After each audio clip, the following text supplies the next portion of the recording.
Welcome to Toot Your Own Horn with Chastine Hofmeister. I'm so excited to talk to Chastine today about her experience learning a woodwind instrument. Woohoo! Woo! Well, thank you, Lisa. I'm always excited to talk about learning a woodwind instrument too. So, would you like to hear how I started clarinet? Yes, please tell me all about how you got started and got excited about the clarinet. Oh, I was so excited to start. I started in seventh grade, so actually pretty late by most people's standards who are starting in fifth and sixth grade. That's just when my school started. Sixth grade was technically part of the elementary school. So I was begging my parents like a couple years prior to that to get started. And I was already really familiar with classical music because my mother had me in ballet from a young age. And I did like six different seasons of the Nutcracker. So every year when I do all of the runs of that, I still think of the choreography as I'm playing along to it. Oh, And then my dad was a network television producer. So got to watch all genres of movies, lots of old school movies too, and listen to soundtracks. And I got very into clarinet because we had watched Disney's Peter and the Wolf a lot of times as a kid. And I loved the range of the clarinet. I loved how it could go from being this very chill cat to, the panic of the up the tree. And then my dad also got me to be quite the Benny Goodman fan growing up too. So I loved the jazz element of it as well. I am originally from Memphis, Tennessee. I ended up going to a private school starting my sixth grade year, got a wonderful scholarship and a chance to study with some wonderful teachers. And I took it, and that was how I started a little bit late because of that. We also didn't have the traditional band tryout that a lot of places do, where they try you out on different instruments. My band director, Mr. Lumpkin, gave me a list of what would you like to play, basically. And after I told my dad that I wanted to play the clarinet, he goes, "Oh, I have one in the closet. How very convenient." And pulled it out and said, "I'll fix it up for you." Now, keep in mind, my dad was not a repair technician by any means. I don't know how he figured it out, but he repadded this clarinet, which horrified my band director. And so when I filled out my list of what my top five instruments would be to play, I put clarinet, clarinet, clarinet, clarinet. I already have the instrument. I'm playing clarinet. And he looked at it, and he looked back at it and looked at me and looked back, and he goes, "Well, I can tell you are not a woman to be argued with, so clarinet it is." And after that, and he looked at the clarinet and he was like, "That's actually pretty good. I'm impressed with what your dad did." And armed with my closet clarinet in hand, we were pretty inseparable after that point. My mom joked that it was pretty much attached to my body, and I took it everywhere with me. I played at every family party, probably whether they wanted me to or not. And and my parents were actually really smart about this, because instead of telling me, put it away, quit it kind of thing, they were like, let's just get her event appropriate music. And my dad came home with a stack of, those 200 Christmas song books, and yeah. here's a jazz fake book, and here's some pop stuff. And he's like, go for it, enjoy, knock yourself out. Wow. Yeah, I know. And, after a while, everybody just kind of enjoyed it. I took it on vacation with me. And actually, this is part of the reason I learned very early on that I wanted to be a professional musician, because the performing was like just a part of my life at that point. And, a couple months after I'd started playing, my grandmother went to the hospital. And we found out she was going to be in the hospital on Christmas Day, which was devastating to her, Right. because I have a massive family, like 20 cousins, Oh bunches my. of aunts and uncles. Yeah. And we always have these great big blowouts for holidays. And my mom and my aunts were like, "Well, we're going to take decorations up there, a little tree. We're going to have Christmas up there." And I said, "Can I take my clarinet?" And they're like, "We'll ask the nurses, but sure, take your clarinet. That's fine." And, I walked in the room, started giving my grandmother her own little Christmas concert, and some nurses started trickling in one by one. And I thought, "Oh no, I'm going to get told to stop." And, I start to see tears form in their eyes. Oh, And then other people started wandering in the room, and we started having requests from down the hall. "This is very cheerful. Can you come play a little bit here as well? Can you show some other people here. And I was like, oh my gosh, not only is clarinet something that brings me so much joy Right. and makes my life a better place, I'm connecting with other people on this very special and personal level. Right. And I knew at that point from seventh grade, I want to do this the rest of my life. This is a very special feeling for me. Oh my goodness gracious. Wow. Intense. I know it's a little intense. And I told my mom that, and she's like, okay, that's fine, because Okay. whatever you want to do, sweetie, that's kind of thing. But she always very supportive, but what a thing to say after just playing for a couple of months. But time went by, and we upgraded to an intermediate horn from the closet clarinet and started to make, the local youth wind ensembles and playing in chamber camps. And I started to study with Rena Feller and the Memphis Symphony. Yeah. And, she looked at me and she's like, if you really want to do this, and I think you can do it, it's time to get a better horn. And I was like, okay, that's fine. So I went and talked to my parents about it. And I was like, I want to do this for a living and need a professional level horn. And they said, well, that's a little expensive. So we'll help you out, but you have to come up with some of the money. And I'm like 14 going on 15 at this point. So I'm thinking Wow. to myself, okay, how am I going to come up with that? I got a little bit of savings from, babysitting jobs, other things I had done. And I'm like, well, I don't want to do fast food. I'm a little young for that too. And, don't really care for the babysitting gig. And I've thought, well, I'll go put some signs up at my local library and see if I can start a clarinet studio.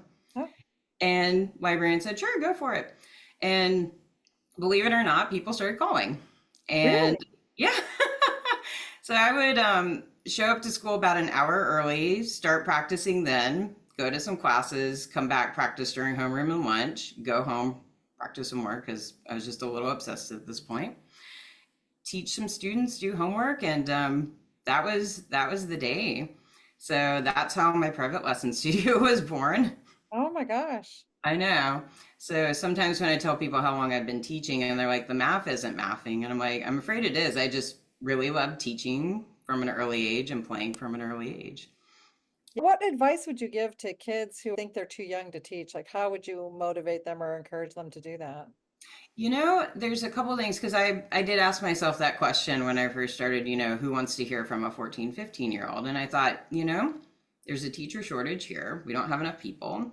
And I've already accomplished some of the things that especially beginners were wanting to do, get their fundamentals in order, make all region, make it into the youth ensembles around the area. So that's just what I started advertising as, I've done these things and I can help you do it too. Mhm. And I think for people also wanting to start their own studio, I think it's great to know that teaching teaches you so much about yourself. I probably learned more from the kids than they did it from me at first, but I still keep track of a couple of them and they're doing really great. And, I think it's a wonderful thing to get into and it's very rewarding. Mhm. I think it's great when you can help somebody that's more of a peer than there being a huge age gap too, because I think it's the collegiate aspect of it is really nice. Yeah, definitely.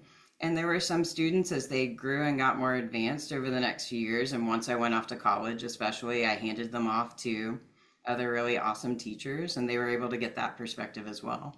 But you knew you wanted to be a professional clarinetist. That was a steadfast thing. You never wavered. You were sure. I never wavered because, especially my parents at first, they asked really good questions about this, like, how are you going to make a living off of this? Is this something sustainable? What if, the economy dips or things like that? And I have a very varied they're my relatives do a lot of different things. My grandfather was a doctor, grandmother was a head of a radiology department, dad network television producer. So he knew some of how this went, and my mom worked at FedEx. So they threw lots of other ideas out there for what they thought I could be and do, and I said, "No, it's just this is where my heart is." And I I think I can just find a way to make it work, even if it's difficult. And I felt like my teacher at that time really did a good job of instilling in me that it is a hard path sometimes, but there's ways to be creative in it and to figure it out. I went to Harding Academy in Memphis. My band director was Barry Lumpkin, and I studied with Tom Swayze and then later went to Raina Feller, who was a very big influence on me. And at that time, I learned E flat through Rena as well. And she helped me a lot with my college preparation. I ended up going to the University of North Texas. I did both a undergrad and a master's degree there. And basically, they gave me a lot of scholarship money. I looked into the area and I thought, I could see myself living in Texas. They have very big bands. There's a lot of potential to have a private lesson studio. There's lots of little orchestras and different things. And I thought, let's go, let's try it. And as my mother assured me, if it did not work out, I could just come home or go somewhere else later. So nothing's ever permanent. I got here and met the love of my life while in band. And he plays French horn and started a private lesson studio in New here, which is a lot easier than doing in Tennessee because the band programs were so huge. Mhm. And met my primary teacher, Greg Radin, who plays with the Dallas Symphony, and he was very influential once I got here and really teaching me all of the ropes on how to exist in this space, basically. And also, he's just a big influence on me from a sound and a phrasing perspective. I wouldn't be the musician I would be without him. Yeah. But I went to a lot of different places, tried a lot of different colleges, and it basically came down to what I liked in the area that I was moving to. If I liked the program, because I did try to sit in on some recitals while I was at each place, meet the professors, check out the band and the orchestras, and this was just overall the best fit for me. Yeah, I mean, Texas is absolutely the best state in the union for music, and as long as I've been coming to Texas, you can't say enough of great things about Texas. And equally, I have seen Texas decline. I have seen Texas not remain the state that it once was in terms of people loving music. I have seen it have parents who are unwilling to commit as much as they used to be able to commit Mm. and be willing to commit in the same ways. Why is it that music is less important to some of these parents? I think it depends very much where you're at too, because Texas is such a big state and it varies, by demographic and by how much opportunity there is in each region too.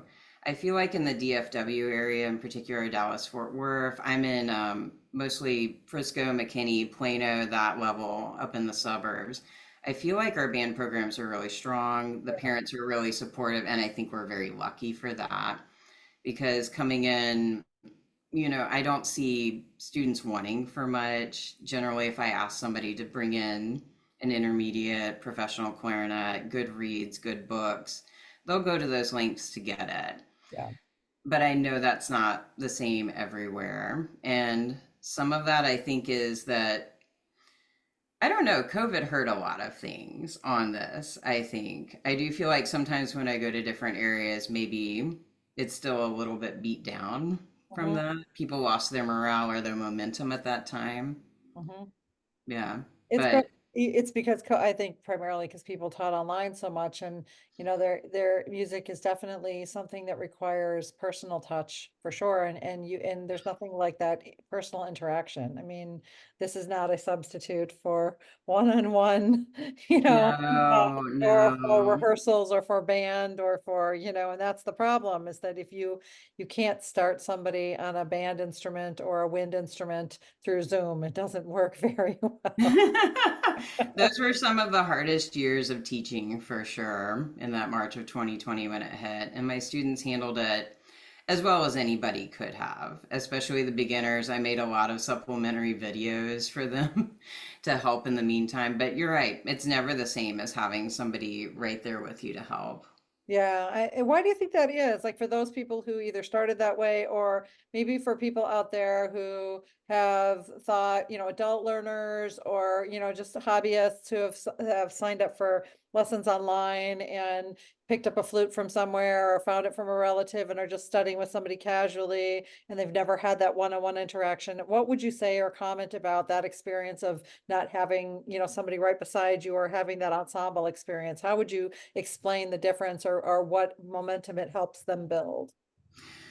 It is just helpful to have somebody to show you the ropes because eventually you can figure a lot of things out on your own, but there's nothing quite like having the experience of who's already done it and can help you from wandering in the wilderness a little bit too.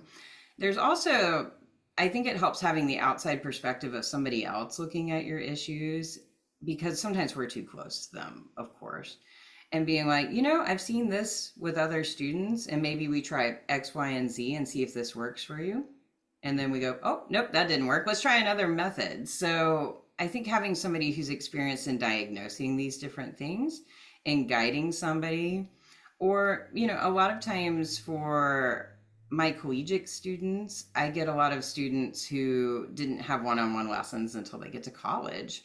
Mhm. And there's things that, I'll tell them as different resources and they'll be like, nobody told me that before. And I'm like, well, it's because we have one-on-one time.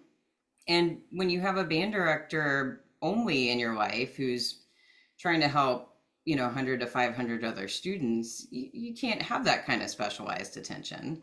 Yeah, even in a sectional, it's hard to do that, Oh, or yeah. 'cause you just can't, there's too many students and you, There's too many people. yeah, there's just too many people. I mean, I even know in our shop when people come, because we work with people one at a time, that just the ability, to tug on someone or to help them, try to put things in the right place and to help them really get the sense, but you can only do that by having them right in front of you, where you can, Exactly.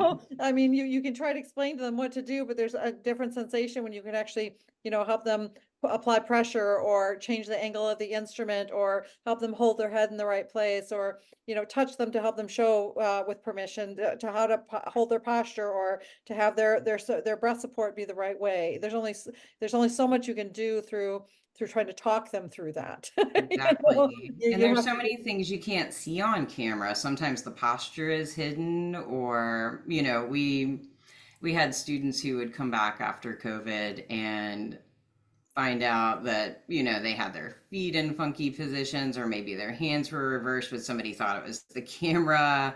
Or I even heard a story from a trombonist who was talking about the kid. They weren't in private lessons, but they had been meeting for online band and hadn't really been playing the trombone the whole time. They'd been kind of singing through it. Oh yeah. So when they got back in person, it was like, okay, well, we're gonna start over on this one and catch up as best we can. Right. Yeah, Yeah, I think, playing a musical instrument brings so much self-efficacy because it really helps you connect yourself to something you can do, right? exactly, big And time. and it just making a sound on an instrument that is pleasing that you like and being able to connect the dots between the notes is such an affirming process, right? It Oh just makes yeah. you feel so powerful. It's And I like, mean, the woo! problem solving skills you develop and, the sense of confidence that comes from that too of, oh my gosh, look what I did here. Look what I made. It's Right. amazing. Right. Yeah, It doesn't matter if you're 13 or 30 or 70. Like exactly. it Yeah. defies age. Like it has to do I with how old agree. you are, right? And I think I don't know if it's, I've talked to so many different people about this. I don't know if it's the act of, I mean, it's not to say you can't get it from a violin, but I think it's something about the wind in particular. It's something about blowing and that wind thing, there's something to that wind. That's why meditation and Right. that breathing thing really helps cement that feeling of satisfaction and that feeling of I can do this. You I know? agree. And I've always felt like the clarinet's just my own voice coming through it. So it's like speech or singing to me. And I'm so Yeah. glad we can pick up different sizes to hit all the different ranges for it too. So Is there anything you can point to in your career that maybe helped solidify your comfort within yourself? Because it's such a competitive field, right? I mean, there's such a knack for people kind of knocking people down and not wanting to mhm. help you lift people up. And you're not like that. You're very uplifting and you help all boats to rise. Thank you so much. That means a lot because I really do try to help everyone around me.